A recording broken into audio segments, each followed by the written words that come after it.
তায়েফের কথা ভেবে কাঁদে শুধু দুনয়ন, এমন দরদি পেতে কাঁদে মন অনুক্ষণ, কাঁদে মন অনুক্ষণ। ওহুদে দাতাহারা আহমদ যখন লৌহ মাখা কিয়ামতে উঠবে তখন, জিহাদ না করে কিভাবে দেখাবে তুমি চাঁদ চেহারা রূপে ওয়াতুন। আল্লাহুম্মা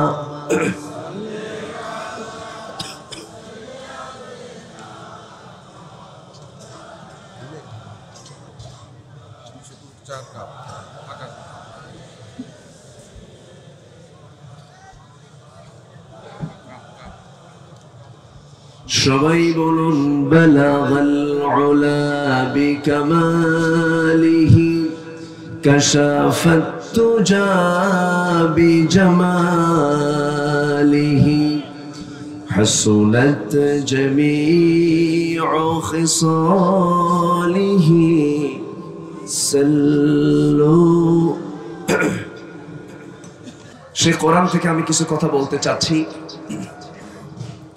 আমি তো আগে বলে দিয়েছি আমি আজকে একটু কাটা কাটা কথা বলে আমি টান দিতে পারছি না। কেন পারছি না? আমি টানটা দিতে গেলে আমার গলাটা ইনস্ট্যান্ট বসে যাচ্ছে। দেখি কি করা যায়। সবাই একটু দোয়া করেন আমার জন্য।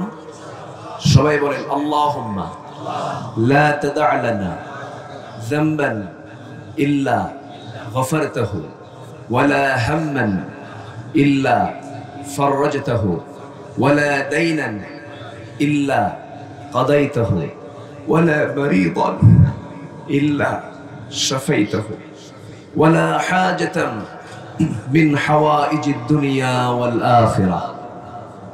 বলেন মিন হাওয়াইজিদ দুনিয়া ওয়াল আখিরাহ। এই দোয়া পড়েছেন মুহাম্মদ সাল্লাল্লাহু আলাইহি ওয়াসাল্লাম।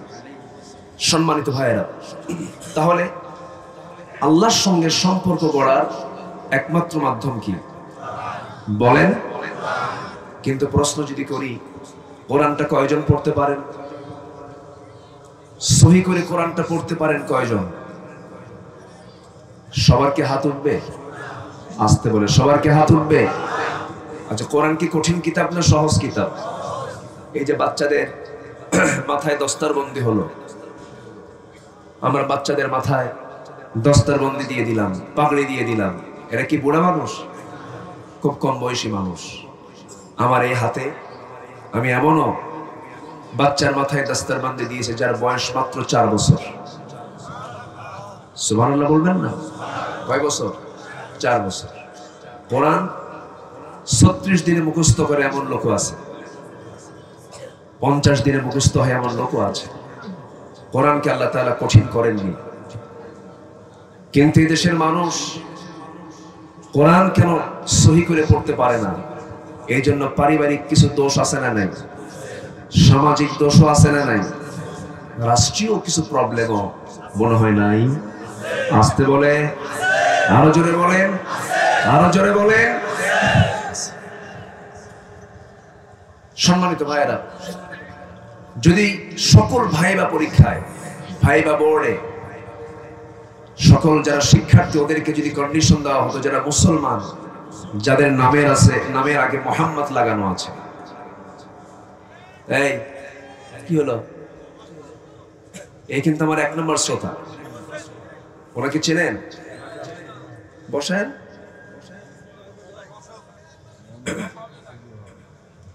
সব মাহফিলে থাকে। যে লোক পৃথিবীতে যত সোজা তার জন্য জান্নাত খুব সোজা। বলি আলহামদুলিল্লাহ। আল্লাহ তুমি আমাদের এই পৃথিবীতে সকলকে সোজা থাকার তৌফিক দাও। জান্নাত কি বাঁকা পথে না সোজা পথে? সোজা পথে। তাহলে আমার সব শেখা হলো, কোরআন শেখা হলো না। প্রত্যেকটা ভাই বা বোর্ডে যদি কন্ডিশন করে দেওয়া হতো যে সমস্ত মুসলমানের ভাই বোনা হবে, কোরআনে কারীমের যে কোনো পৃষ্ঠা থেকে এক পৃষ্ঠা কোরআন তার তেলাওয়াত শোনা হবে। বলেন তো এদেশে কোনো কোরআন তেলাওয়াত গলত না পড়া লোক থাকতো? আসতে বলে থাকতো, কিন্তু এমন কি কোনো কন্ডিশন আছে? একটু চিন্তা করবেন, নিজের বিবেককে একটু প্রশ্ন করে দেখবেন।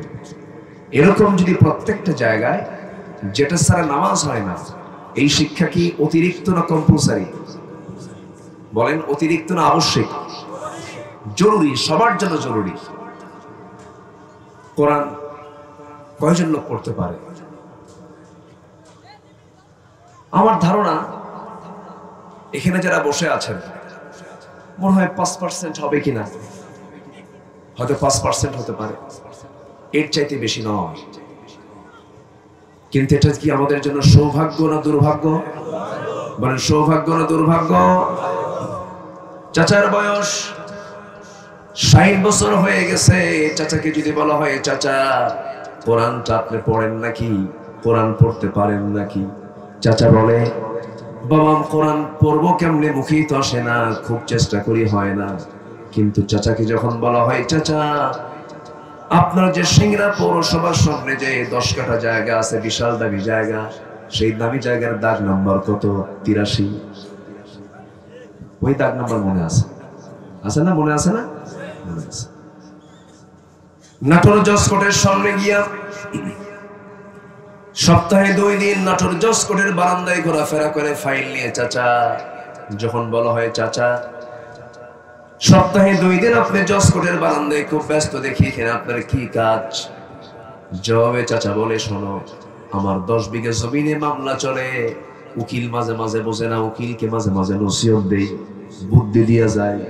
উকিলকে বুদ্ধি দেওয়ার জ্ঞানও আছে, জমির দাগ নাম্বার জানা আছে, সিএস নাম্বার জানা আছে, দাগ নাম্বার জানা আছে, কিন্তু চাচাকে যখন বলি কোরআনটা পড়েন, বাবা মুখে আসে না।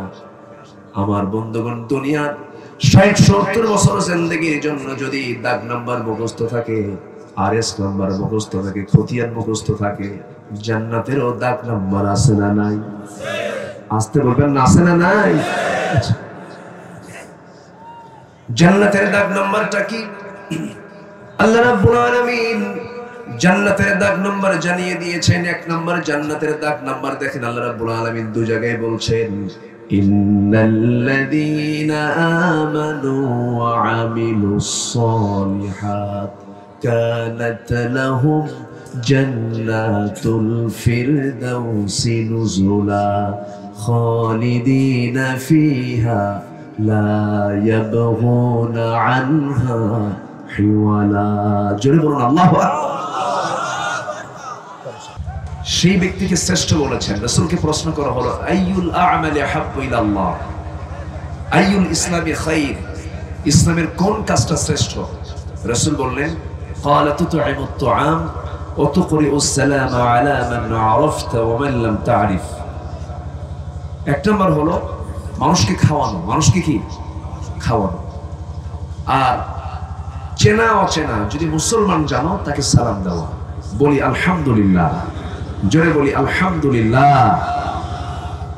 সম্মানিত ভাইয়েরা, সম্মানিত বন্ধুগণ, একজন মুরব্বীর মধ্যেই এটা প্রশ্ন করে ফেলেছেন যে 4 বছরের হাফেজ দিয়ে কি তারাবি পড়ানো যাবে কিনা, নামাজ পড়ানো যাবে কিনা, নাকি তারাবি না নামাজ?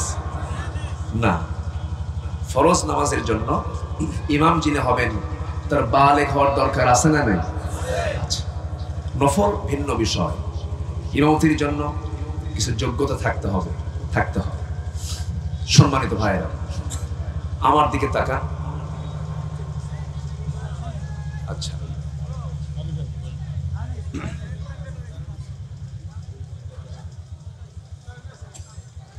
জি, পাশে তো পাওয়ারফুল লোক আছে, বুঝেন না? আলহামদুলিল্লাহ বলেন। কেউ তো আলহামদুলিল্লাহ কইলেন না। সম্মানিত ভাইয়েরা, তাহলে আমাদের সবার আগে, আমার এতক্ষণের কথার মূল একটা বিষয় হলো সবার আগে সামনে রমজান আসছে। আল্লাহুম্মা বারিক লানা ফি রাজাবা ও শাবান ওয়াবাল্লিগনা রমাদান। রমজান আসছে কিসের জন্য? আসতে বলেন কিসের জন্য বলেন? রমজান মাসটা কিসের মাস? তাহলে এত রমজান পাইলাম, কোরআনটা সহি করে পড়তে পারলাম, এটা কি আমার যোগ্যতা না অযোগ্যতা? বলেন যোগ্যতা না অযোগ্যতা? ব্যর্থতা। আমাকে সবার আগে কোরআনটা শিখে নিতে হবে। কোরআন রমজান মাসে, এই রজব মাস থেকে নিয়ে রমজান মাসের মধ্যে আমরা কোরআন পড়া শিখে নেব, যেটা 7 দিনও সম্ভব। কারা কারা একটু হাত তুলে দেখেন তো দেখি। সবাই কিন্তু হাত তুললেন না। যেমন করে হোক কোরআন শেখা ফরজ, নামাজ পড়া কি ফরজ। একটু চিন্তা ফিকির করে রাত 1টা বাজে তাহাজ্জুদের সময় আজকে কিছু আমল শিখা যায়, শিখা দিয়ে যায়। কোরআনটাকে সহি করে শিখতেই হবে, এমন সিদ্ধান্ত নেবেন। নতুন করে আজকের থেকে কারাকারি হাত তুলে দেখা। আল্লাহ তুমি সবার শেখাকে সহজ করে দাও। জোরে বলি আমিন, আরো জোরে আমিন। কষ্ট পেলেন মনে হয়? কষ্ট পেলেন? তাহলে সবার আগে আমরা কোরআনটা শিখে নেব। জোরে বলি ইনশাআল্লাহ। এ মাস রজব পার হয়ে যাচ্ছে, সামনে শাবান। রজবের একটা ইতিহাস আল্লাহ তার রাসূলকে দিয়ে ঘটিয়েছেন, যে ইতিহাস পৃথিবীর অন্য কোনো দ্বিতীয় ব্যক্তির জীবনে ঘটেনি। রজব মাসের কোন তারিখে মেরাজ হয়েছে এটা নিয়ে সুনির্দিষ্ট তেমন কোনো তথ্য পাওয়া যায় না। তবে মেরাজটা হয়েছে কোন মাসে? রজব মাস। আমরা কোন মাসে আছি? একটু জোরে বলেন ভাই। এটা আপনি বললে, জোরে বললে আমি একটু সাহস পাবো। বলেন কোন মাসে বলেন তো? রজব মাস। অনেক স্লোগান দিয়েছেন তো, স্লোগানে স্লোগানে আপনারা ভারী হয়ে গেছে। শেষ ক্লাস নেওয়াটা কঠিন। যখন আমরা স্কুলে মাদ্রাসায় পড়েছি, প্রথম ক্লাস খুব মজা পাওয়া যায়। শেষ ক্লাসে যখন স্যার ঢোকে তখন মনে হতো স্যারটা বের হবে কখন। শেষ ক্লাসটা খুব কষ্টের হয়। সম্মানিত ভাইরা, এই রজব মাসে যে ইতিহাসটা ঘটেছে পৃথিবীর কোনো দ্বিতীয় ব্যক্তির দ্বারা ঘটে নাই। আল্লাহ তাআলা যাকে দিয়ে ঘটিয়েছেন তিনি হচ্ছেন মুহাম্মদুর রাসূলুল্লাহ। মুহাম্মদুর রাসূলুল্লাহ। সে মেরাজটা হয়েছে হলো হিজরতের 1 বছর আগে। বলেন কয় বছর আগে? 1 বছর আগে। মুখস্থ করতে হবে কিন্তু। হিজরতের 1 বছর আগে আমার নবীজি হিজরতের ঠিক 1 বছর আগে মেরাজের জন্য আল্লাহ তাআলা তাকে সিলেক্ট করলেন। কিন্তু এর মাঝে রাসূলকে কেন মেরাজে নেওয়া হলো, কেন এই লম্বা সফরে নেওয়া হলো, এটার 3টা কারণ আছে। এই 3টা কারণ বলেই আমি আজকে মাহফিল হয়তো শেষের দিকে যাব। শুধু আজকে আমি এখানে হাজিরা দেওয়ার জন্যই মূলত আসা, কিন্তু আল্লাহ তাআলা মনে হয় আমাকে বলাচ্ছেন কথাগুলো, আমি মনে হয় বলতে পারবো। জোরে বলি ইনশাআল্লাহ। আপনারা যদি বলায় নেন হয়তো বলতে পারবো। জোরে বলি ইনশাআল্লাহ। তাহলে কয়টা কারণ? বলেন কয়টা কারণ? আচ্ছা, মেরাজ হয়েছে কোন বছর? কোন বছর? হিজরতে 1 বছর আগে। আচ্ছা, আমার নবীজি এমন একটা সফর করলেন, কিয়ামত পর্যন্ত যতই পৃথিবী উন্নত হোক আমার নবীর মতো সফর, এই মেগা সফর, এই বড় সফর পৃথিবীর কেউ করতে পারবে না। পৃথিবীর কোনো যানবাহন দিয়ে এটা সম্ভব নয়। এটা একমাত্র সম্ভব কার যানবাহন দিয়ে? কার ফ্লাইট দিয়ে? আল্লাহর ফ্লাইট দিয়ে। সুলাইমান আলাইহিস সালাতু ওয়াস সালামের ফ্লাইট আজকেই এ পর্যন্ত পৃথিবীর কোনো ফ্লাইট এত বড় করতে পারে নাই, তার রেকর্ড ভাঙতে পারে নাই। তার ফ্লাইটের জনগণ থাকতে হলো 2000। কত? 2000 জন তার ফ্লাইটে বসতো, তিনি তার মাঝখানে বসতেন। এবং কোনো ইমিগ্রেশন লাগতো না, কোনো ফুয়েল লাগতো না, কোনো তেল, কোনো কিছুই লাগতো না, জ্বালানি লাগতো না। শুধু ইঙ্গিত করতেন, বাতাস তাকে উড়ে নিয়ে আসতো। গোটা পৃথিবী এক মুহূর্তের মধ্যে, এক সকাল বিকেলে তিনি সফর করে বাড়িতে আসতেন। একটু জোরে বলে সুবহানাল্লাহ। জোরে বলে সুবহানাল্লাহ। আধুনিকতা এনেছেন কারা? নবীরা। বলেন আধুনিকতা এনেছেন কারা? তাহলে বিমানে চড়েছেন প্রথমে কারা? বলেন নবীরা। আমার নবীজি তিনি আবার এমন ফ্লাইটে চড়লেন, সেই ফ্লাইটটা ছিল অন্য ধরনের। সেটা ছিল মনের গতি। কিসের গতি বলেন? মনের গতি। আল্লাহ রাব্বুল আলামিন তাকে কেন মেরাজ করালেন? মেরাজের উদ্দেশ্য হলো মোটামুটি তিনটা। নাম্বার 1 হলো মানসিক তৃপ্তি দেবার জন্য। আমার নবীজি যে সময় মেরাজের জন্য আল্লাহ তাআলা তাকে সিলেকশন করলেন, তার কিছু আগে দুজন মানুষ দুনিয়া থেকে বিদায় নিয়েছেন। নবীজি বড় পেরেশানের মধ্যে পড়ে গেলেন। এর মধ্যে একজন ছিলেন আমার নবীজির আপন চাচা হলেও যদিও তিনি কাফের ছিলেন, বেঈমান ছিলেন, কিন্তু আমার নবীর পক্ষে সারা জীবন কথা বলেছেন। আবু তালেব। এই আবু তালেব যদিও নবীর আপন চাচা হওয়ার পরেও দিনটা গ্রহণ করতে পারেন নাই, কিন্তু আবু তালেব যখন দুনিয়া থেকে বিদায় নেবেন, বিদায়ের আগের দিন পর্যন্ত নবীর বিরুদ্ধে কেউ কোনো ষড়যন্ত্র করেছে, আবু তালেব তার সামনে বাধার প্রাচীর হয়ে দাঁড়ায় গেছেন। আবু জেহেল আসে, আবু তালেব সামনে দাঁড়ায় বলেন, আবু জেহেল রে শোনো, দল করি তোমার, কিন্তু আমি মুহাম্মাদের পক্ষের মানুষ। আল্লাহু আকবার। যেরকম আল্লাহু আকবার। আমার মুহাম্মাদের গায়ে একটা আঁচড় লাগবে, আমি এটা মানব না। শেষ পর্যন্ত এই লোকটা কাফের হয়েও নবীর সঙ্গে জেলও খেটেছেন, বয়কটে থেকেছেন 3.5 বছর। 3.5 বছর বয়কটে থাকলেন, শিবে আবু তালেবে থাকলেন। এই আবু তালেব যখন হঠাৎ করে অসুস্থ হয়ে পড়লেন, বিছানায় পড়ে গেলেন, রাসূল শুনতে পেলেন। রাসূল সঙ্গে সঙ্গে গিয়ে বললেন, চাচা আমার তো মনে হচ্ছে আপনার অবস্থা খুবই খারাপ। আবু তালেব বলছেন, মুহাম্মদ মনে হয় বাঁচবো না, আমি দুনিয়া থেকে বিদায় নিয়ে নেব।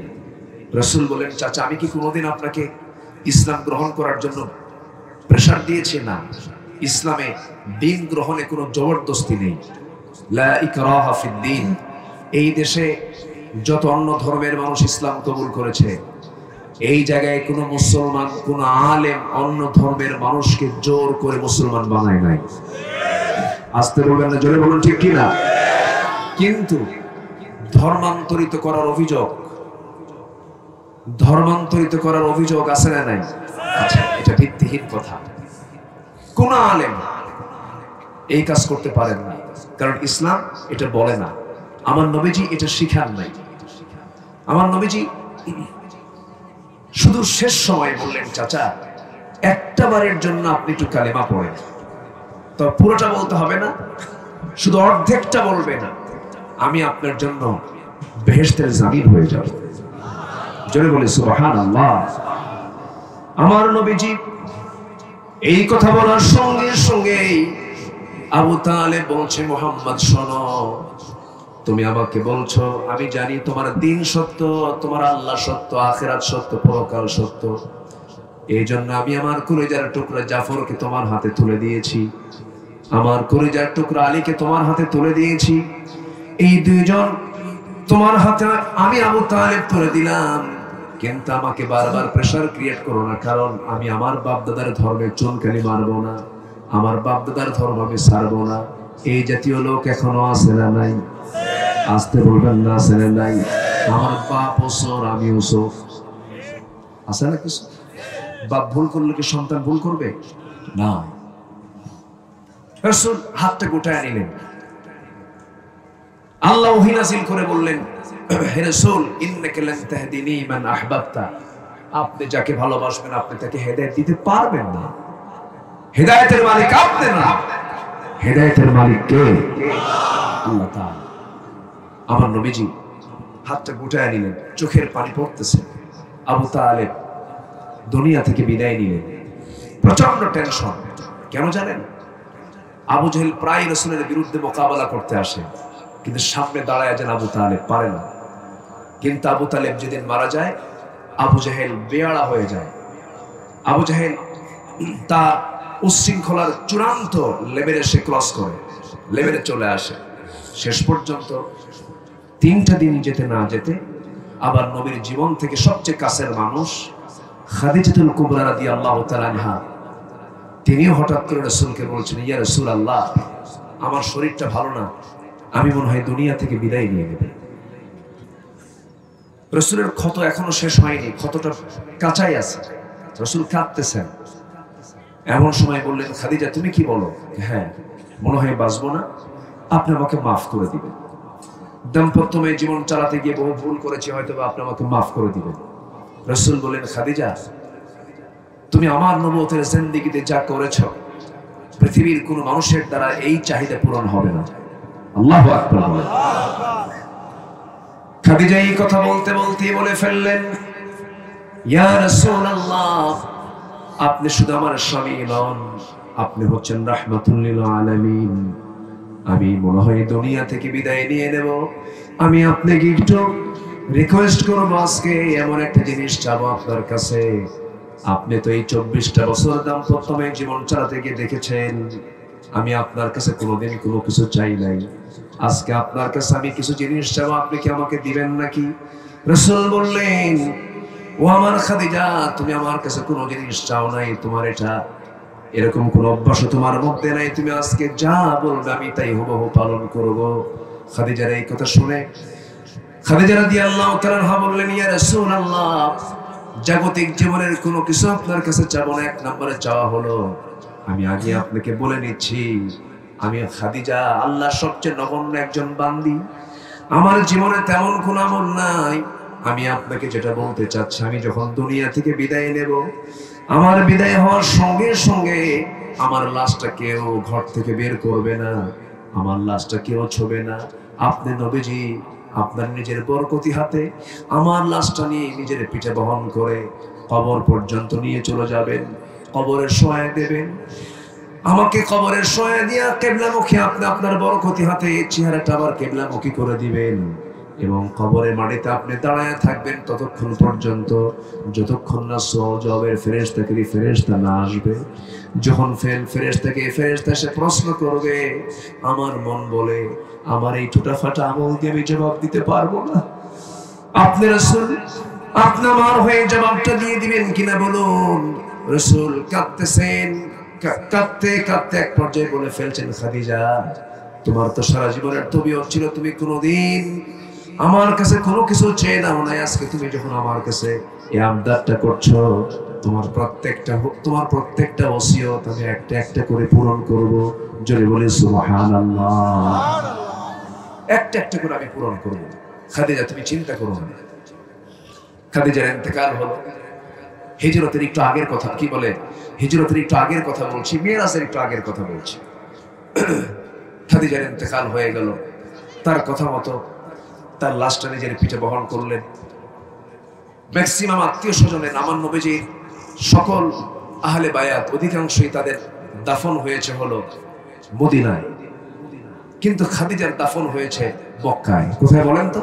মক্কায় মুআল্লা মাকবারা, মানে মুআল্লা কবরস্থান। আমি নিজে খাদিজাতুল কুবরার যে কবর, যেটা মুআল্লা কবরস্থান, আল্লাহ পাক আমাকে দেখিয়েছেন, আমি দেখেছি। আমার নবীজি সেখানে নিয়ে গেলেন, তাকে শোয়া দিলেন। সিরাতে এসেছে, যখন তার লাশটা শোয়া রাখলেন, নবীজি কবর থেকে ওঠেন না, চেহারাটা কিবলামুখী করে দিচ্ছেন, কিন্তু বারবার সোজা হয়ে যাচ্ছে। কিবলামুখী করে দিচ্ছেন, বারবার সোজা হয়ে যাচ্ছে। জিবরিল আমিন বলছেন, ইয়া রাসূলুল্লাহ, আপনি খাদিজার চেহারাকে আপনি কিবলামুখী করতে পারবেন না, কারণ খাদিজার চেহারার সাথে সরাসরি আরশের সম্পর্ক হয়ে গেছে। জোরে বলি সুবহানাল্লাহ। আমার নবীজি কাঁদতেছেন। নবীজি মাঝে মাঝে বলতেন, আমার খাদিজা যদি আমার জীবনের বাকি সময়টা থাকতো, আল্লাহ তাআলা আমাকে দ্বিতীয় কোনো বিবাহ করতে বলতেন না। রাসূল বাকি স্ত্রীগুলো তিনি যে গ্রহণ করেছেন, সব খাদিজার বিয়ের সময় না বিয়ের তার মৃত্যুর আগে না মৃত্যুর পরে? মৃত্যুর পরে বাকি সব বিয়েগুলো করেছেন। তিনি থাকা অবস্থায় তিনি কোনো বিবাহ করেননি। আল্লাহ তাআলা খাদিজার জীবদ্দশা আল্লাহ তাআলা তার রাসূলকে কোনো বিয়ের অর্ডার দেন না। অনেকে বলে না জেনে না শুনে, তোমাদের নবী মুহাম্মদ সে একজন নারী পিপাসু মানুষ ছিল, এই জাতীয় কথাগুলো বলে আমাদের কানে আসে। এরকম কথা বলা হয়। কয়েকদিন আগে তাসসিমা নাসরিন নামে এক জাহান্নামের কীট, সে বলেছে তোমাদের নবী মুহাম্মদ মদিনার মাটিতে পচে গলে শেষ হয়ে গেছে। নবীদের লাশ কি কবর মাটি কি খেতে পারে? এই পৃথিবীতে সকল নবীর দেহ মোবারক কি অক্ষত না শেষ হয়ে গেছে? অক্ষত, এক চুল পরিমাণ কোনো গ্রাস করতে পারবে না মাটি, সহিহ হাদিস। অথচ তাসলিমার এই জঘন্য একটা উক্তি গোটা বিশ্বে ছড়িয়ে পড়লো, সে আমার দেশের নাগরিক। সেই তাসলিমার কিছু প্রেতাত্মা আমার দেশে আছে না নাই? আসতে বলবেন না, আছে না নাই? এই সমস্ত প্রেতাত্মারাই কোরআন নিয়ে কথা বলে, রাসূল নিয়ে কথা বলে, দিন নিয়ে কথা বলে, আবার অভিনয় করে। ঈদের দিন নামাজেও যায়, জুমার দিন নামাজেও যায়, কিন্তু কোরআন নিয়ে, দিন নিয়ে, ইসলাম নিয়ে এরা এবার ষড়যন্ত্র করে। আসতে বলবেন না, আছে না নাই? আল্লাহকে শুধু, রাসূলকে শুধু নামাজের ভিতরে মানবেন, রাসূলকে শুধু মিসওয়াকের মধ্যে মানবেন, রাসূলকে শুধু মিষ্টি খাওয়ার মধ্যে মানবেন, রাসূলকে আপনি রাজনীতির ময়দানে মানবেন না, রাষ্ট্রনীতিতে মানবেন না, আপনি একজন প্রতারক, মুনাফিক। ঠিক কি না? রাসূলকে প্রত্যেকটা জায়গায় মানতে হবে। রাসূলকে এক জায়গায় মানবো না সব জায়গায় মানবো? এক জায়গায় না সব জায়গায়? রাসূল ছিলেন এমন একজন দাঈ, রাসূলের দাওয়াতের বৈশিষ্ট্য হলো আমি নিজে চুরি করব না, কাউকে চুরি করতে দেব না। আমি ডাকাতি করব না, কাউকে ডাকাতি করতে দেব না। মদ খেলে তার শাস্তি হবে, জেনা করলে তার শাস্তি হবে, সুদ খেলে তার শাস্তি হবে। এই দেশে তো কোনো সুদ নাই। আসতে বলবেন না, আছে না নাই? আচ্ছা, আমি আমার একটু গলাটা একটু শান দেই, একটু জিকির করি, লা ইলাহা,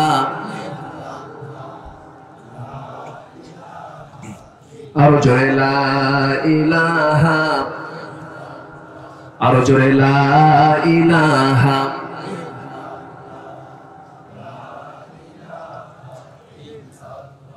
আরো জোরে লা ইলাহা, সুবহানাল্লাহ আলহামদুলিল্লাহ, লা ইলাহা, লা ইলাহা ইল্লাল্লাহু মুহাম্মাদুর রাসূলুল্লাহ সাল্লাল্লাহু আলাইহি ওয়াসাল্লাম। আমার নবীজির দাওয়াতের সাথে যদি আজকের দাওয়াত মিলে যেত এবং সেই দাওয়াতের বাস্তবায়ন যদি সমাজে থাকতো, তাহলে সমাজে সুদ থাকতো না, সমাজে জেনার কারবার থাকতো না, মদের বোতল থাকতো না। এগুলো আছে না নাই? আসতে বলবেন না, আছে না নাই? এদেশে কি ওয়াজ মাহফিল আগের থেকে কমছে না বাড়ছে? বাড়ছে। মসজিদ মাদ্রাসা বেড়েছে, সুদের কারবার বাড়ছে। মানে শুধু আল্লাহ খুশি থাক, শয়তানও বেজার না থাক, শয়তানও খুশি হয়ে যায়। এটার নাম কি ইসলাম? আসতে বলবেন, এটার নাম কি ইসলাম? তাহলে এই সমস্ত অন্যায়গুলো বন্ধ হবে কেমনে? এর জন্য অবশ্যই একটা সুনির্দিষ্ট একটা নির্দেশনার দরকার, আছে না নাই? সেই নির্দেশনা কোরআনে আছে না নাই? আছে।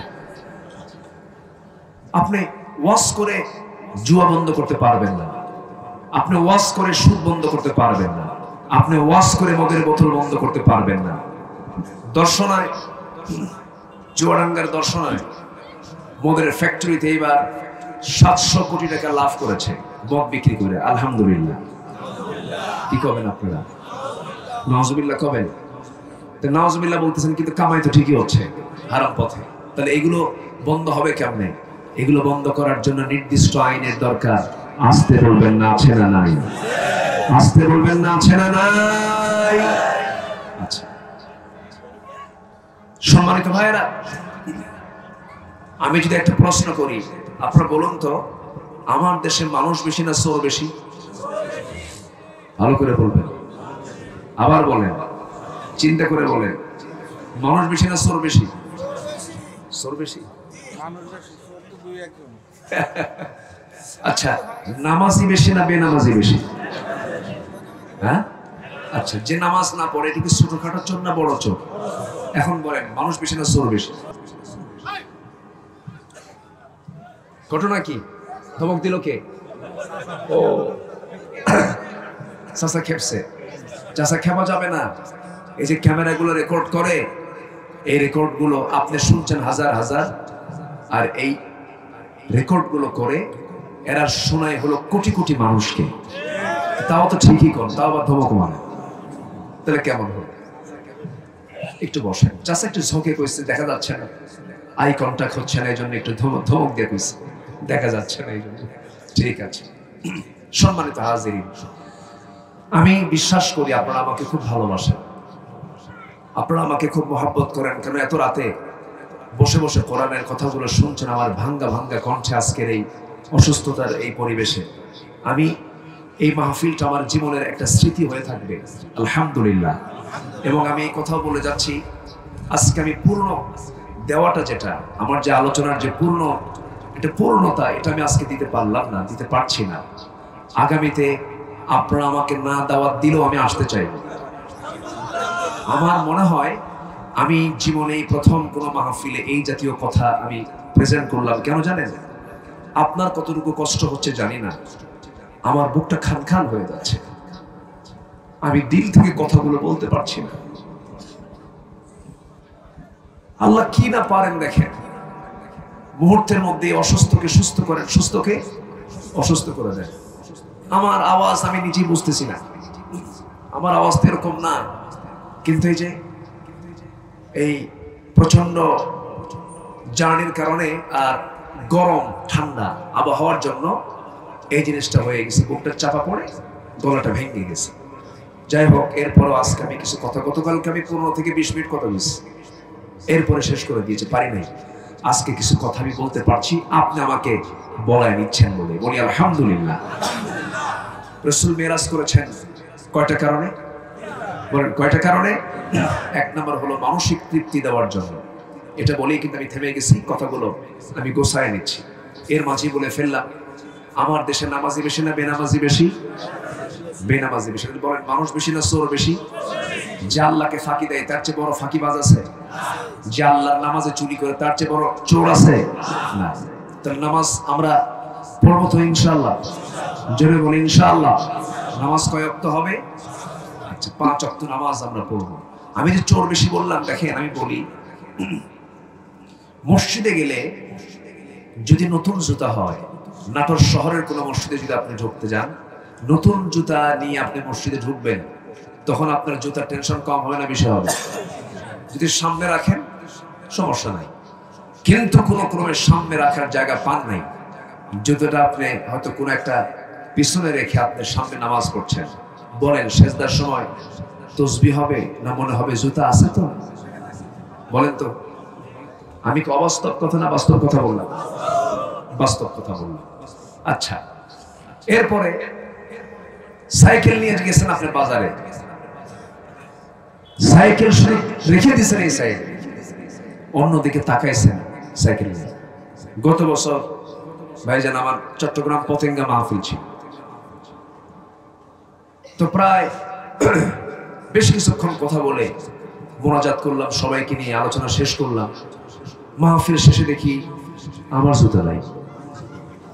এমন ওয়াজ শুনছে, হুজুরের জুতা শুনতে চলে গেছে, মুহাব্বতে নিয়ে চলে গেছে। আজকে ভাই তার বোনকে ঠকায়, এগুলো কি চুরি না? আসতে বলে এগুলো কি চুরি না? এখানে চেয়ারম্যান বসা আছেন, কিন্তু উনি জানেন আমার ইউনিয়নের কোথায় কোন ক্রাইম গুলো চলে, কোন অন্যায় কাজগুলো চলে। ওনাদের কাছে কিন্তু সব নখদর্পণে আছে। ম্যাক্সিমাম পরিবারের ভাইরা তাদের বোনের সম্পত্তি দেন না। আসতে বলেন কেন, ঠিক কিনা? ম্যাক্সিমাম দেয় না। আমার মায়ের আজকে খুব খুশি, হুজুর ভালো করে কন, আমার কিছু ভাই ওই জায়গায় বসে আছে, আছে না? আসতে বলবেন না, আছে না নাই? আচ্ছা, বোনের সম্পত্তি বুঝে দেয় না। এক যুগ চলে গেছে, 12 বছর চলে গেছে, তাও দেয় না। বোন লজ্জায় কিছু বলতে পারে না। আবার বছরে মাঝে মাঝে 2-1 বার করে দাওয়াত দেয়, পাশে বসে গল্প করে, আবার এরকম কথাও বলে, বোন শোনো, তুমি জমি পাবা, অংশ পাবা, কিন্তু একটা কথা বলি, কি অংশ নিলে কিন্তু ধ্বংস হয়। দেখছেন কি ওয়াজটা দিল? এটা কি কোরআন থেকে ওয়াজ না শয়তান থেকে ওয়াজ? কোরআন থেকে ওয়াজ না শয়তান থেকে ওয়াজ? যে ব্যক্তি তার বোনের সম্পত্তি মেরে খাবে তার জন্য জান্নাত হারাম। আসতে কয় কেন? আরো জোরে বলেন। যারা অন্যের মাল মেরে খাবে বান্দার হক নষ্ট করবে তাদের জন্য জান্নাত নাই। তাহলে এই সমস্ত চুরিগুলো আমাদের মধ্যে আছে না নাই? আসতে বলবেন না, আছে না নাই? যে ব্যক্তি 1 বিঘত জমি অন্য কারো জমি জবরদখল করবে, বুখারীর বর্ণনা 7 তবক আসমান জমিন তার পিঠে হাসরের দিন চাপিয়ে দেওয়া হবে। রাস্তা আটকিয়ে রাখা, এটা মুসলমানদের মধ্যে আছে না নাই? বাড়ির সামনে আপনার জায়গা, পিছনের বাড়িওয়ালা রাস্তা মাঝে মাঝে বন্ধ করে কয় হার্টবিট আপনি দেখে নেব, নাই তো মনে হয় এগুলো সিংড়া নাটরে আসতে বলা আছে না নাই? এগুলো কি ইমানদারের কাজ? ইমানদার এটা করতে পারে? এই জমিনের মূল মালিককে আসতে বলবেন না কে? এই চিন্তা মাথায় নিলে কি এই জাতীয় পরিবেশ আসার কথা ছিল? সম্মানিত ভাইয়েরা, আমরা মানুষ হয়ে যাই। আচ্ছা, আরেকটা প্রশ্ন করি, আমার দেশে নেতা বেশি না কর্মী বেশি? ভালো করে বলবেন, জোরে কম। কেউ কি বলে আমি কর্মী, সবাই কি বলে নেতা, কোনো কর্মী নাই, সবাই নেতা। এখন নেতা তো আর সামনে থাকে না, নেতা তো মঞ্চেই আসে, মঞ্চ তো ভেঙে যাবে। আপনি কি আমার কথা কি বুঝতেছেন? আমি ওবায়দুল কাদের মহোদয়কে ধন্যবাদ দিচ্ছি, উনি একটা কথা বলেছেন, আমার এত নেতার দরকার নেই, ঠিক কিনা? সম্মানিত ভাইয়েরা, আমরা সেবা করি, আমরা খেদমত করার চেষ্টা করি, জোরে বলি ইনশাআল্লাহ, আর জোরে বলি ইনশাআল্লাহ। এদেশের স্বাধীনতার স্থপতি বঙ্গবন্ধু শেখ মুজিবুর রহমান, তিনি দেশ স্বাধীনের পর আফসোস করে কিছু কথা বলেছেন, এটা অনলাইনে ভাসে। তিনি বলেছিলেন, মানুষ দেশ স্বাধীন করে পায় তেলের খনি, গ্যাসের খনি, স্বর্ণের খনি, আমি পাইছি চোরের খনি। আসতে কোন কেন? এই বক্তব্য কি আমার না নেতার? উনি বলেছেন, আমার ডানে চোর, বামে চোর, সামনে চোর, পিছনে চোর, সব চাটার দল, 4টা চোরটা খাইয়া ফালায়। চিন্তা করেন, জাতির শ্রেষ্ঠ সন্তান হলো মুক্তিযোদ্ধারা, সেই মুক্তিযোদ্ধার ভাতা জাতীয় পত্রিকায় এসেছে, জাতীয় পত্রিকায় 2000 মুক্তিযোদ্ধা তাদের ভাতা নিয়েছে, যাদের বয়স মুক্তিযোদ্ধার ভাতা নিয়েছে তাদের বয়স হলো 52 বছর, দেশের যুদ্ধ হয়েছে 52 বছর। যুদ্ধ করলো কোন দিন? আমার কথা কি বুঝতেছেন আপনারা? আমার কথা কি বোঝা যায়? তাহলে নেতার কথা, যিনি মারা গেছেন, দুনিয়া থেকে বিদায় নিয়েছেন, তিনি দেশের জন্য অনেক কিছু করেছেন, কিন্তু নোংরামি আজও আছে না নাই? আসতে বলবেন না, আছে না নাই? এই চৌর্যবৃত্তি, মানুষের হক নষ্ট করে খাওয়া, এগুলোকে আমরা বন্ধ না করা পর্যন্ত আল্লাহর জান্নাত আমরা পাবো না। এই জন্য কারো হক নষ্ট করা যাবে না। আল্লাহ কবুল করুন। আরো জোরে বলি আল্লাহ কবুল করুন, জোরে বলি আমিন, আরো জোরে আমিন। কথায় কথা বাড়ে, অনেক দিকে যাচ্ছিলাম। আল্লাহর হক হলো আমরা 5 ওয়াক্ত নামাজ পড়বো, আল্লাহর হুকুম মেনে চলবো, জোরে বলি ইনশাআল্লাহ। ওয়া'বুদুল্লাহ ওয়া লা তুশরিকু বিহি শাইআন ওয়া বিল ওয়ালিদাইনি ইহসানান ওয়া বিযিল কুরবা ওয়াল ইয়াতামা। এগুলো হচ্ছে আল্লাহর হক, পিতামাতার হক, এরপরে বান্দার হক, এগুলো আছে না নাই? আচ্ছা, দুনিয়াতে হক ঠিক রাখবো, আল্লাহ তাআলা আমার জন্য জান্নাতটা আমার জন্য হক করে দিবেন, জোরে বলি সুবহানাল্লাহ। হক আমরা নষ্ট করব না। মেরাজের কারণ কয়টা বলেন তো? বলেন, মেরাজের কারণ কয়টা? 3টা কারণ। নাম্বার 1, মানসিক তৃপ্তির জন্য। আমার নবীজির জীবন থেকে খাদিজাও চলে গেলেন, আবু তালেবও চলে গেলেন, আবু জেহেল বেয়াড়া হয়ে গেল। যেমন করে হোক মুহাম্মাদের দাওয়াতে দ্বীনকে বন্ধ করতে হবে, এখন তোর সামনে কেউ নাই। খাদিজার প্রভাব ছিল, আবু তালেবের প্রভাব ছিল। খাদিজার ছিল অর্থনৈতিক প্রভাব, আর আবু তালেবের ছিল নেতৃত্বের প্রভাব। এই দুটেই যখন দুনিয়া থেকে বিদায় নিয়েছে, আবু জেহেল উচ্ছৃঙ্খল হয়ে গেল। আমার নবীজির ঘুম হয় না, নবীজির পেরেশানিতে দিনগুলো কেটে যায়। নবীজি আমার রাতের বেলা ঘুমাতে যান, হাতটা গায়ে দেন, খাদিজা নাই, বুকটা তার খান খান হয়ে যায়। আমার নবীজি দারুণ টেনশন করছিলেন, খুব চিন্তা করছিলেন। ইতিহাসে বলে এই বছরটাকে আমল হুজুন বলা হয়। নবীজির এই নিঃসঙ্গ জীবন, আল্লাহ তাআলা বলছেন, জিবরাইল আমার প্রিয় দোস্তের কাছে চলে যাও, আমি তাকে কিছুদিনের জন্য, কিছু সময়ের জন্য আমি তাকে আমার কাছে নিয়ে আসব। আমি তার জন্য আমি ইসরাকে আমি আল্লাহ ওপেন করে দিচ্ছি, তুমি চলে যাও। জিবরাইল আলাইহিস সালাতু ওয়াস সালাম চলে আসলেন, নবীর সামনে দাঁড়িয়ে বলছেন, হে রাসূল, আল্লাহ তাআলা আপনার জন্য একটা বিশাল সফর করে দিয়েছেন, আল্লাহ তাআলা স্পেশাল ফ্লাইট পাঠিয়ে দিয়েছেন, আমার সঙ্গে আপনাকে যেতে হবে। রাসূলকে নিয়ে কাবার চত্বরে একটু পাশে গিয়ে রাসূলকে সুন্দর করে শোয়া দিলেন, বুকটা ফেড়ে ওপেন হার্ট সার্জারি করা হলো। ওপেন হার্ট সার্জারি করে জমজম কূপের পানি দিয়ে সম্পূর্ণ ফ্রেশ করে আবার অপারেশন সম্পূর্ণ করে সেই জায়গা থেকে রাসূলকে বলা হলো, আপনি আল্লাহর স্পেশাল ফ্লাইটে চড়েন, আমি আপনার সফর সঙ্গী। আল্লাহ তাআলা রাসূল এমন একটা সফর করলেন, চোখের পলকে বাইতুল মুকাদ্দাস, বাইতুল হারাম থেকে, কাবা শরীফ থেকে বাইতুল আকসা পর্যন্ত এটা সফর করলেন। ওই সময় অনুযায়ী 3 মাস, টোটালি 3 মাস সময় লেগে যাওয়ার কথা, আমার আল্লাহ তাআলা আমার রাসূলকে চোখের পলকে বাইতুল মুকাদ্দাস পৌঁছায় দিলেন। জোরে বলে সুবহানাল্লাহ। কিসের পলকে? বলেন কিসের পলকে? চোখের পলকে পৌঁছায় দিলেন। বিশ্বের আধুনিক কোন যানবাহন কি এটা সম্ভব? আসতে বলবেন না সম্ভব? রাসূল যে বিমানে চড়েছেন, রাসূল যে ফ্লাইটে চড়েছেন, পৃথিবীর কোনো মানুষ কি চড়তে পারবে? তাহলে ইসলাম কি পুরাতন না ইসলামী আধুনিক? বলেন বলেন বলেন।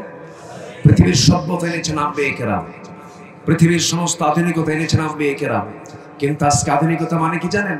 কাপড় চোপড় খুলে ফেলা। আধুনিকতা মানে হচ্ছে মেয়েদের শরীর থেকে যত কাপড় চোপড় খুলে ফেলে, যে নায়িকা যত কাপড় চোপড় খুলতে পারবে তাকে বলা হয় সাহসী অভিনেত্রী। জোরে কর নাউজুবিল্লাহ। এগুলো আছে না নাই? আছে না নাই? আর এই নোংরামিগুলো দেখার জন্য কিছু মোবাইল আছে। যুবকরা আজকে নষ্ট হচ্ছে কি দিয়া? বলেন। প্রযুক্তির কল্যাণ আছে, কিন্তু প্রযুক্তির কিছু অকল্যাণও আছে না নাই? চুয়াডাঙ্গা আমার মাহফিল ছিল 7-8 দিন আগে। চুয়াডাঙ্গার মাহফিলে গেলাম, খাইতে বসলাম। খাইতে বসার সময় এক মুরব্বী আমাকে বলতেছে, হুজুর আপনার বাড়ি কোথায়? তো বললাম আমার বাড়ি, জন্মস্থান আমার উত্তরবঙ্গ। হুজুর আমি তো উত্তরবঙ্গে ঠাকুরগাঁতে আমার মেয়েকে বিয়ে দিয়েছি। তো বললাম ঠাকুরগাঁতে মেয়ে বিয়ে দিলেন, আপনি চুয়াডাঙ্গার মানুষ, এত দূরে এই বিয়ের ঘটক কে? হুজুর মোবাইল। ঘটক কি? মোবাইলের তাহলে আরেকটা নাম কি বলেন তো? ঘটক। কত প্রবাসীর বউ যে চলে গেল, কত প্রবাসীর বউ যে হারিয়ে গেল, কে কার বউকে নিয়ে যাচ্ছে, এটার সহযোগী মাধ্যমটা কি বলেন তো? মোবাইল। আপনার মেয়ের হাতে আপনি মোবাইল দিচ্ছেন, আমি কিন্তু চেয়ারম্যান সাহেবের কিছু উপকার করে দিচ্ছি। মেয়ের হাতে মোবাইল দিচ্ছেন আপনি, কিন্তু আপনার মেয়েটা কোথায় কি করে আপনি কি বলতে পারবেন? শিশুর হাতে আপেল দিলেন এবং সাথে আপনি চাকু দিয়ে বললেন, শিশু, ছোট্ট 2 বছর 3 বছরের বাচ্চাকে যদি বলেন তুমি আপেলটা কাটো, সে কি হাত চাকু দিয়ে কি আপেল কাটবে না হাত কাটবে? হাত কাটবে। বাচ্চাদের হাতে এই সমস্ত প্রযুক্তিগুলো না দিয়ে কি তুলে দেন? আসতে বলবেন না, কি তুলে দিবেন? কোরআন। নিজে যাবেন মসজিদে, সন্তানকে সাথে নিয়ে চলে যাবেন। কিছু কিছু বড় চাচা আছে মসজিদে গেলে পরে, বাচ্চারা মসজিদে গেলে পরে চোখ এরকম বড় করে। এরা কি এরকম রোগ আছে কিনা জানি না, আছে না নাই? আপনার একটা অধিকার কে দিয়েছে? না। আমার নবীজি সেজদায় পড়ে থাকেন, হুসাইন রাদিয়াল্লাহু তাআলা আনহু আমার নবীজির ঘাড়ের উপরে গিয়ে বসে থাকেন। সুবহানাল্লাহ বলবেন না? রাসূল কি বিরক্তি হয়েছেন? না, বরং আমার নবীজি তাসবির পরিমাণটা বাড়ায় দিয়েছেন। নামাজ শেষ হয়ে গেছে, আমার নবীজি বলেছেন, হুসাইন তুমি আজকে আমার ঘাড়ে চড়ার কারণে আমার সেজদার ভিতরে তাসবির পরিমাণটা বেশি হয়ে গেছে। সুবহানাল্লাহ। তাসবির পরিমাণটা বেশি হয়ে গেছে।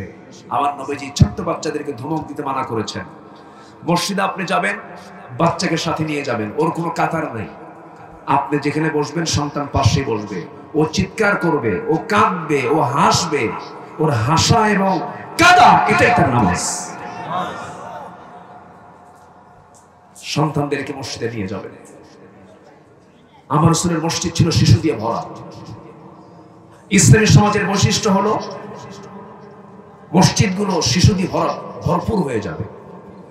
বাচ্চারা খেলবে, ছেলে হোক মেয়ে হোক, ছোট বাচ্চা, নাবালক নাবালিকা, ছোট বাচ্চারা খেলবে, ওরা চিৎকার করবে, ওরা কিচির মিচির করবে। শুক্রবারে ওদের নামাজ দেখছেন না? ওরা সবার পিছন কাতারে দাঁড়ায় যায়, একজন সেজদা গেলে আরেকজন পিছন থেকে ঘুতা মারে। কি মারে? ঘুতা মারে। এটাই ওদের নামাজ। ওদেরকে কখনো ধমক দিবেন না। কিছু কিছু নানা আছে এত রাগ, টোকা মারলে বারুদের মতো চলে, আছে না? আছে। নাতিপতিদের সাথে তাদের কানেক্টিং ভালো না। ওই নাতিরাও মনে মনে কয়, বুড়া তুই মরবি, কোনদিন কুলখানি খাবো।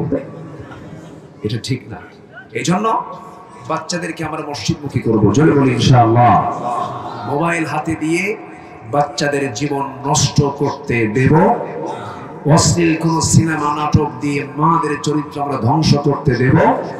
গোটা দুনিয়ার ইউরোপ, আমেরিকা, পশ্চিমা, ভারতের বম্বে, এরপরে টলিউড, এরপরে হচ্ছে বলিউড, হলিউড, এদের মূল ষড়যন্ত্র হলো মুসলিম পরিবারের মেয়েদের ঈমান নষ্ট করার জন্য ঘর থেকে উলঙ্গ করে বের করে দেওয়া। এই জন্য আমরা এগুলো সতর্ক থাকবো। আমার পরিবারকে আমার সতর্ক রাখার দরকার আছে না নাই? আসতে বলবেন না, আছে না নাই? আচ্ছা, আল্লাহ কবুল করুন, জোরে বলি আমিন। আমার নবীজি এই দুইজনকে হারানো মাত্রই আল্লাহ তাআলা তার মানসিক তৃপ্তির জন্য স্পেশাল ফ্লাইটে করে বাইতুল হারাম থেকে বাইতুল আকসা, মসজিদ আকসায় নিয়ে গেলেন। দেখেন কি আয়োজন আল্লাহ তাআলা।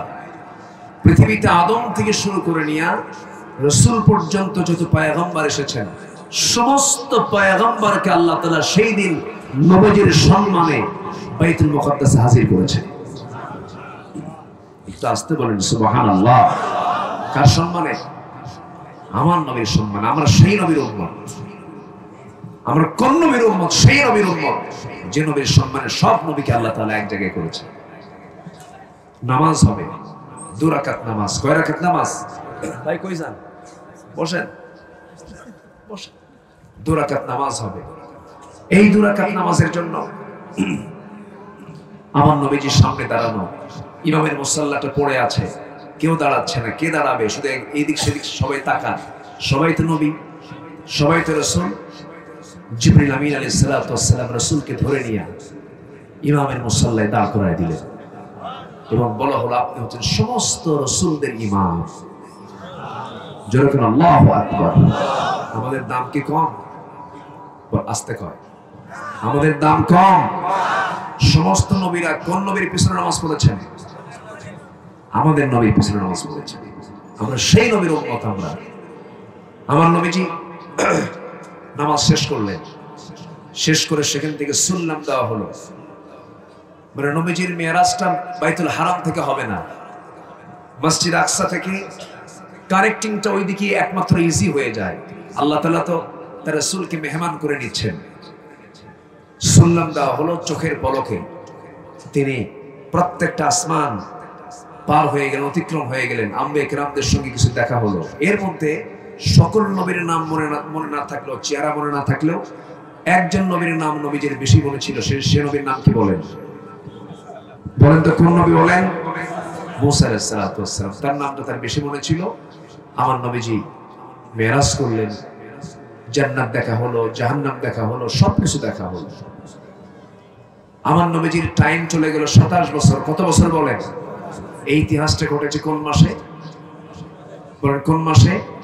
এই মাসের নামটা কি? রজব। এই জন্য আমি একটু বলে ফেললাম। তো মেরাজ শেষ করে আমার নবীজি সেই জায়গা থেকে চলে আসবেন। তার টাইম শেষ হয়ে গেছে, সবকিছু অভিজ্ঞতা নিয়ে তিনি চলে আসতেছেন। এবার আল্লাহ তাআলা তাকে কেন ইসরা করেন? আরেকটা কারণ হলো, আমার আল্লাহর পরিচয় হলো আলহামদুলিল্লাহি রাব্বিল আলামিন। আমার আল্লাহর পরিচয় হচ্ছে আল্লাহ হচ্ছেন সকল বিশ্ব জগতের রব।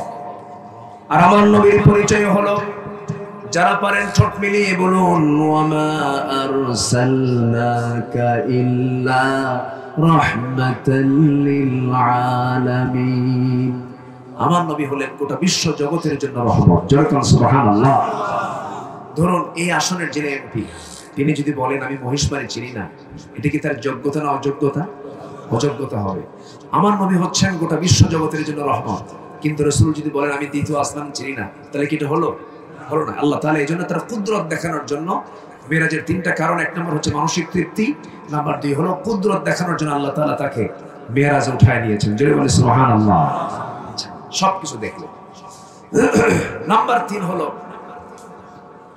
যখন তিনি চলে আসবেন আল্লাহ তাআলা শুধু তাকে এমনি পাঠান নাই, কিছু বিধান দিয়েছেন, 14 দফা দিয়েছেন। কয় দফা দিয়েছেন?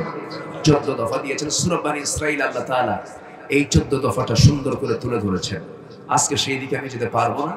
এই 14 দফা হলো একটা রাষ্ট্রের সমস্ত পদ্ধতি এবং শাসন প্রণালী। জোরে বলি আল্লাহু আকবার। আল্লাহ তাআলা সেই পদ্ধতিগুলো নবীর হাতে দিয়ে দিলেন এবং এক্সট্রা করে আল্লাহ তাআলা তার রাসূলকে জানালেন, হে রাসূল, আমি আপনার উম্মতের জন্য 50 ওয়াক্ত নামাজ দিলাম। কয় ওয়াক্ত নামাজ? এখন কয় ওয়াক্ত পড়ি আমরা? 5 ওয়াক্ত। 50 ওয়াক্ত নামাজ। এখন 5 ওয়াক্ত পড়তে কিছু কিছু মুরব্বী আছে আসর নামাজ পড়েই বলে আল্লাহর কাম নাই কাজ নাই, আবার মাগরিব দিচ্ছে। এরকম আছে না কিছু? আছে। কিন্তু 50 ওয়াক্ত হলে তো আরো বিপদ হয়ে যেত। 50 ওয়াক্ত নামাজ নিয়ে আমার নবীজি যখন তিনি চলে আসতেছিলেন, কোন আসমানি কোন নবীজি আমার রাসূলের সঙ্গে তেমন কোনো কথা বললেন না। ঠিক আছে, আপনি চলে যান। কিন্তু মুসা আলাইহিস সালাতু ওয়াস সালাম আমার রাসূলকে আটকিয়ে দিয়ে বলেন, হে রাসূল, আখির জামানার পয়গম্বর, আল্লাহ আপনাকে কি দিয়েছেন? উম্মতের জন্য কি দিয়েছেন? 50 ওয়াক্ত নামাজ। মুসা বললেন, আপনি নবী বড়, আপনার মর্যাদা বেশি, কিন্তু আমার একটা কথা আছে। কি কথা? নামাজ 50 ওয়াক্ত হবে না। কেন? আপনি নবী বড় হতে পারেন, কিন্তু আমার অভিজ্ঞতা আগের নামাজ আছে। বান্দা কোন জাতের এটা আমি জানি। আপনার উম্মত 50 ওয়াক্ত পড়তে পারবে না। যদি আপনি না কমান তাহলে চরম বেকায়দা হয়ে যাবে। আপনি আল্লাহর কাছে গিয়ে বলেন। রাসূল বলছেন, ভাই মুসা, আমি আল্লাহর কাছে যাবো কেন? আমি তো বিদায় নিয়ে এসেছি। কেন? আপনি আল্লাহর কাছে বলবেন, যদি কিছু হয় আপনি আমার নামটা নিবেন, ব্যবস্থা হয়ে যাবে। সুবহানাল্লাহ বলবেন না? আরো জোরে বলেন সুবহানাল্লাহ। মুসার দাম কিন্তু কম না। আল্লাহ তাআলা এই নবীর দাম অনেক বাড়ায় দিয়েছেন। একদিন এক ইহুদি আর সাহাবীর মধ্যে দ্বন্দ্ব চলতেছে। ইহুদি বলে আমাদের নবী মুসা বড়, সাহাবী বলতেছেন আমাদের নবী রাসূল বড়। এই তর্ক করতে করতে নবীর কাছ পর্যন্ত চলে গেছে। আমার নবীজি বলছেন, ও আমার সাহাবী, আমার ভাই মুসাকে খাটো চোখে দেখো কেন? আমার ভাই মুসাও বড়, কেননা হাসরের দিন সবার আগে আমার হুঁশটা ফিরবে। আমি আমার হুঁশ ফিরে দেখব আমার ভাই মুসা আরশ আজিম ধরে আছে। জোরে বলি সুবহানাল্লাহ। কি ধরে আছে? আরশ আজিম ধরে আছে। একজন ভালো ব্যক্তি আরেকজন ভালো ব্যক্তিকে হাইলাইট করে, আর যে ব্যক্তির মুখ থেকে অন্যজনের দুর্নাম পাওয়া যায় সে মানুষ না, সে মানুষ নামের পশু। ঠিক কিনা বলেন? আমরা অন্য মানুষের দোষ দেখবো না, গুণ দেখবো? গুণ দেখবো। আল্লাহ তুমি সবাইকে বুঝার তৌফিক দাও। মুসা আলাইহিস সালাতু ওয়াস সালাম এবার আল্লাহ রাসূলের কাছে যখন এই জাতীয় আপিলটা করলেন, আমার রাসূল আল্লাহকে গিয়ে বলেন, আল্লাহ আমি তো চলেই গেছিলাম, কিন্তু মাঝখানে তো তোমার পয়গম্বর মুসা আমার এই বিষয়ে, নামাজের বিষয়টা এই কথা বলে দিল। আল্লাহ বলছেন, আমার হাবিব, আমার কালিমুল্লাহ মুসা যে কথা বলে সেই কথা আদায় করে ছাড়ে। সুবহানাল্লাহ বলবেন না? যা বলে সে আদায় করে ছাড়েই। আমি যদি না কমাই তাহলে বেকায়দা। ঠিক আছে হে রাসূল, আপনি চিন্তা করবেন না, আমি আপনাকে 50 ওয়াক্ত দেব না, আপনার উম্মতের জন্য 40 ওয়াক্ত দেব না, 30 ওয়াক্ত দেব না, 20 ওয়াক্ত দেব না, 10 ওয়াক্ত দেব না। আমি জানি আমার মুসার মনের খবরটা কি। আমি আপনার উম্মতের জন্য মাত্র 5 ওয়াক্ত নামাজ দিয়ে দিলাম। এই 5 ওয়াক্ত নামাজ যদি আপনার উম্মতেরা যদি সময় মতো আদায় করতে পারে, 50 ওয়াক্তের সমান সওয়াব আমি আল্লাহ তাআলা আমলনামায় দিয়ে দেব। জোরে বলে সুবহানাল্লাহ। সেই 5 ওয়াক্ত নামাজ আমরা জীবনে ছাড়বো না। কারা কারা একটু হাত তুলে দেখেন তো দেখি। জোরে বলি ইয়া আল্লাহ। আরো জোরে বলি ইয়া আল্লাহ। আমাদেরকে 5 ওয়াক্ত সালাত আদায় করার তৌফিক তুমি আল্লাহ। জোরে বলি আমিন। আরো জোরে আমিন। হাত নামান, জিকির করি লা ইলাহা, আরো জোরে লা ইলাহা, আরো জোরে লা ইলাহা সুবহানাল্লাহ আলহামদুলিল্লাহ আরো জোরে সুবহানাল্লাহ আলহামদুলিল্লাহ আরো জোরে লা ইলাহা ইল্লাল্লাহ সুবহানাল্লাহ আলহামদুলিল্লাহ লা ইলাহা ইল্লাল্লাহ সবাই বলে সুবহানাল্লাহ আলহামদুলিল্লাহ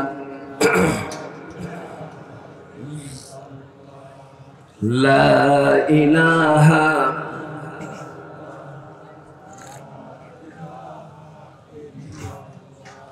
লা ইলাহা ইল্লাল্লাহ মুহাম্মাদুর রাসূলুল্লাহ সাল্লাল্লাহু আলাইহি ওয়াসাল্লাম। সম্মানিত ভাইয়েরা, মা বোন কি মাহফিল আসছে? মা বোনরা আসছে না? আছে। ও মা বোন, যে আজকের মাহফিল অনেক মা বোন এসেছেন, বলি আলহামদুলিল্লাহ, জোরে বলি আলহামদুলিল্লাহ।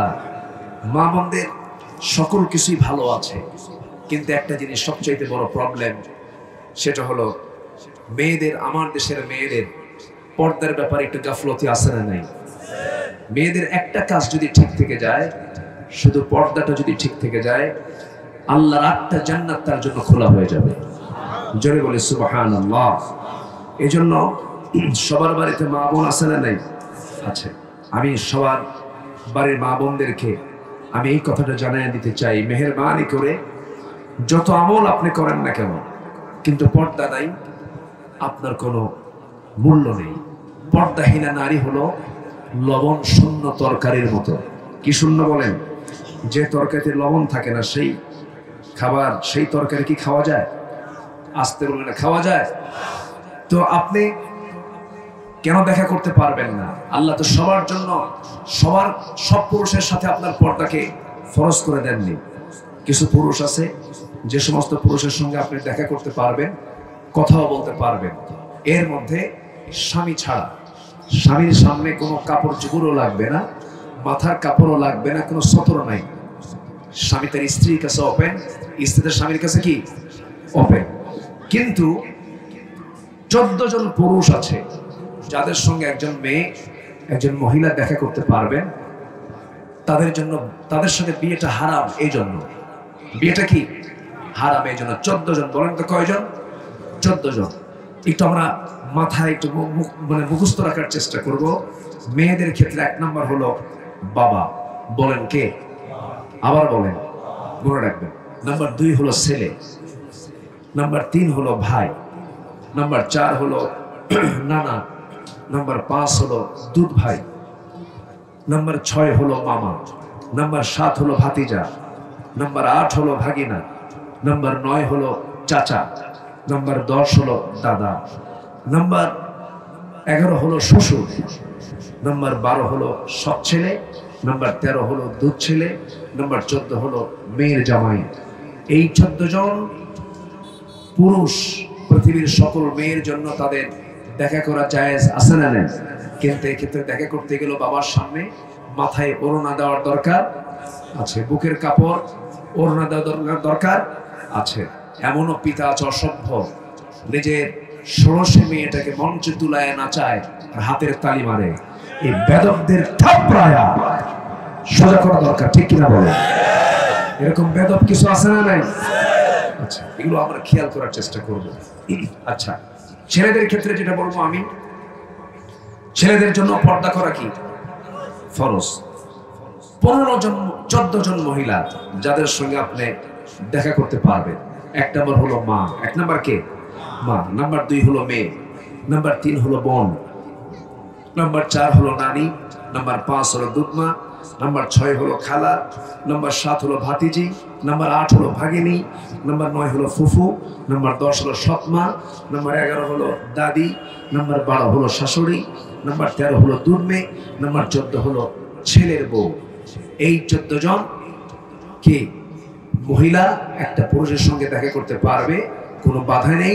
শুধুমাত্র স্বামী ছাড়া, কি বলে, স্ত্রী ছাড়া বাকি যারা মাহরাম যারা আছেন এদের সঙ্গে দেখা করলেও অবশ্যই শালীনপূর্ণ পোশাক পরার দরকার আছে না নেই? আল্লাহ তুমি এই কন্ডিশন, এটা আল্লাহর হুকুম, কোরআনের হুকুম, এই কঠোর পর্দা আল্লাহ তাআলা এই এলাকার প্রত্যেকটা ঘরে ঘরে তুমি আল্লাহ তৈরি করে দাও। জোরে বলি আল্লাহুম্মা আমিন। আমি আর কথা বাড়াতে পারছি না, আমি যতটুকু বলেছি আমরা বলে ফেলি আলহামদুলিল্লাহ। জোরে বলি আলহামদুলিল্লাহ। যে যেখানে আছেন আসুন, আমরা এখন কাঙ্ক্ষিত মোনাজাতের দিকে চলে যাব। আমরা চাইবো কার কাছে?